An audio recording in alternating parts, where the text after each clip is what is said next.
ত্রিপুরার বন্যাকে জাতীয় বিপর্যয় হিসেবে ঘোষণা করা সহ ১৯ দফা দাবিতে ৪ ঘণ্টার গণ অবস্থান সংগঠিত করে সিপিআইএমএল লিবারেশন।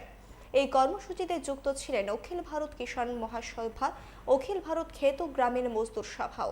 আগরতলা প্যারাডাইস চৌমুহনীতে তাদের কর্মসূচি চলে। বন্যায় ক্ষতিগ্রস্ত মানুষকে ন্যায়সঙ্গত ক্ষতিপূরণ দেওয়ার দাবি জানিয়েছে তারা। গোটা কর্মসূচির নেতৃত্বে ছিলেন সিপিআইএমএল রাজ্য সম্পাদক পার্থ কর্মকার। ত্রিপুরা রাজ্যে যে বিধ্বংসী বন্যা হয়েছে, এই বন্যায় ত্রিপুরায় প্রায় ২১ লক্ষ মানুষ ক্ষতিগ্রস্ত হয়েছে, অর্ধেকের বেশি মানুষ। এবং ত্রিপুরায় সরকারের হিসাব অনুযায়ী ১৫ থেকে ১৮,০০০ কোটি টাকার ক্ষতি হয়েছে।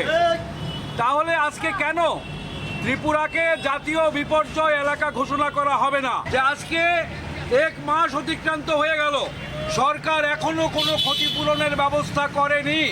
যারা মারা গেছে ৩৭ জন, সেই পরিবারের সহায়তা নেই। যারা আহত হয়েছেন তাদের পরিবারের সহায়তা নেই।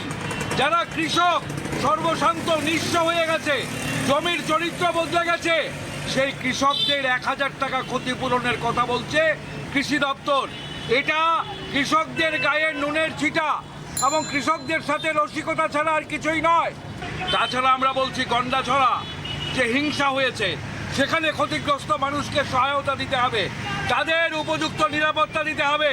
রানীর বাজারের কৈতলা বাড়িতে যেভাবে সংখ্যালঘু মুসলিমদের উপরে পরিকল্পিতভাবে আক্রমণ হয়েছে, এই ২১টা ঘর পুড়েছে, ১৪টা যানবাহন পুড়েছে, সেখানে এখনো মানুষের নিরাপত্তা নেই।